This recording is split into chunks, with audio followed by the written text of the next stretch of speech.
All right, let me give it a few seconds like I usually like to do, just to make sure everybody can hear me and everything's fine. Um, Hi to both of you over there in the comments, in the live comments thing there. This won't be a real long live stream. I just wanted to share a number of things that I thought were pretty interesting. Good afternoon. All right, number of comments there. Okay, I'm going to go ahead and get started. Just some really weird. Sounds good, their sister. Um, Hi to both of you there. Anyhow, don't want to get distracted here, but because I need to stay focused on this thing because it's pretty interesting stuff. My wife bought a used book. We get a lot of used books and things. People send us used books. We go to used bookstores, and she had this one, and it had a symbol on it for the presidential campaign thing in 1980, in 1980. Okay, right here is what the thing was, and look at that. Let's make America great again. I saw that and I thought, huh? And she showed me that and said, make America great again? The whole MAGA thing? It was back then in 1980. I was, 5 years old at the time. I didn't remember that, obviously. But just kind of a, huh? Really weird that they actually had that same slogan back then. And, um, bringing America back, prouder, stronger, better. Kind of weird, isn't it? Um, but here's Forbes. I'll play this. This is 9 years ago. So this would have been, I guess, before Trump was president. But listen to this, what is said here.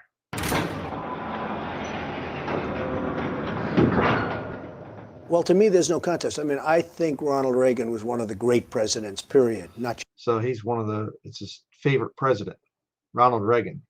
Because, see, Ronald Reagan, if you understand, right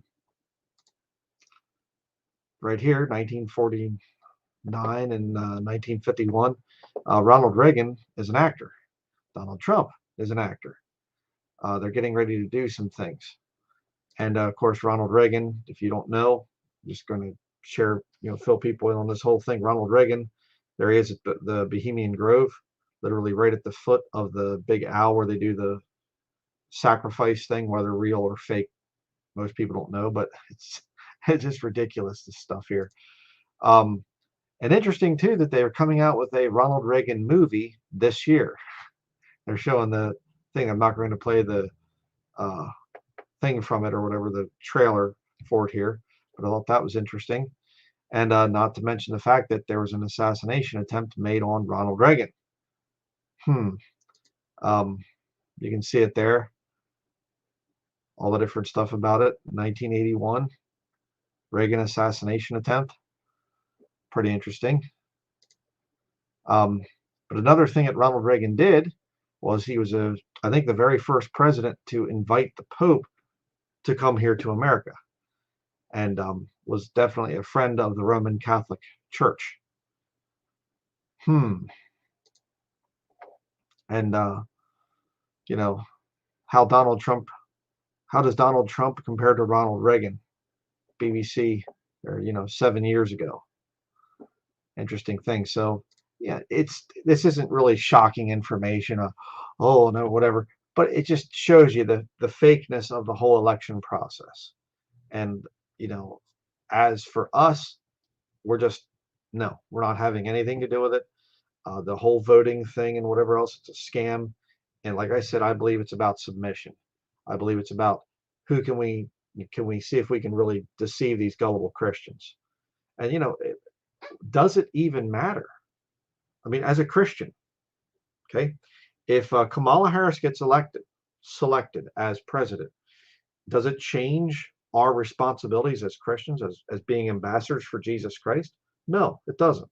If Donald Trump gets selected, does it change what we're supposed to do as ambassadors for Jesus Christ? No, it doesn't. You see what I'm saying? It doesn't mean anything. Well, there could be more persecution under Kamala Harris or whatever, well, then it would make the church stronger. Well, I think it'd be better under Trump here. Well, then it would make the church weaker, make them more worldly. Think about it.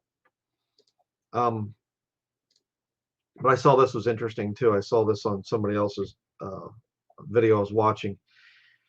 And Kamala Harris takes questions from college students in the Tonight Show audience. This is 4 years ago. And look right here, Fordham University. That's not staged or anything.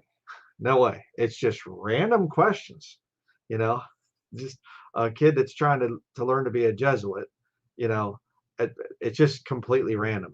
They just picked him out of the crowd. Yeah, listen to what he asks, though. Yeah, sure. Thank you for being here and taking my question. Do you believe in the mandatory buyback of quote unquote assault weapons? And whether or not you do, how does that idea not go against fundamentally the Second Amendment? Yeah, great question. I do believe that we need to do buybacks, and I'll tell you why. Talk about the dumbest plan ever. Buy back people's assault weapons. Okay, yeah, that wouldn't make much of a problem with the national debt that's continuing to grow all the time. You know, yeah, okay, sure. I mean, I know guys that literally have, you know, hundreds of thousands of dollars in their quote unquote assault weapons. How's the government going to finance all that? Go around, you know, oh, here's your check for, you know, $250,000 for the guns that you have, and just we'll put them in the truck and haul them off someplace. Or just see what these people do. If you haven't figured it all out, this is all just Hollywood. Okay, we wrestle not against flesh and blood. Please understand that. All this stuff, it's just Hollywood, right? They're all actors. They're all part of the big, you know, it's just the big pharma and big oil and, you know, the arms industry and, you know, and military industrial complex. These people just act for them. And they come up with this stuff to scare you, you know, and people are, oh, we have to elect Donald Trump because Kamala Harris is going to buy our assault weapons. Mandatory assault, you know, weapons buybacks. No, you know, oh, we have to elect Trump because he'll make America great again. Where's the thing at? He'll make it prouder, stronger, better. It's you know, let's make America great again. See, you know, people, oh, so we just have to do all this stuff. It's just, come on, okay, get back to work, brethren. Read your King James Bible, pray. You know, pray for those in authority. It doesn't matter who it is, that we may lead a quiet and peaceful life. Okay, don't get excited about it. It doesn't matter who wins. There's no, you know, whoever wins, we lose. You know, America loses. All right.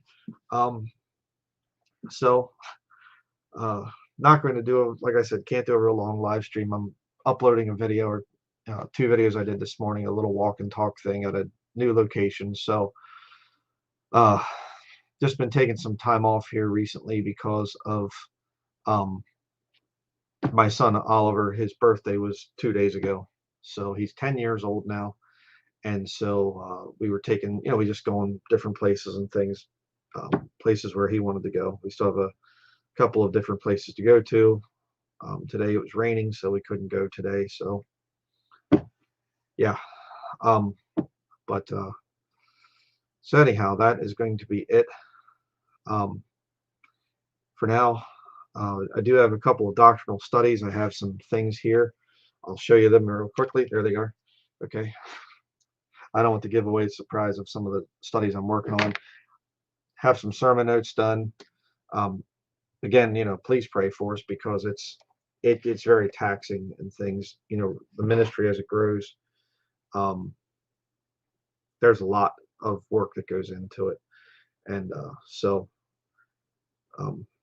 but I guess that will be it. Like I said, I'm not going to do a real long live stream.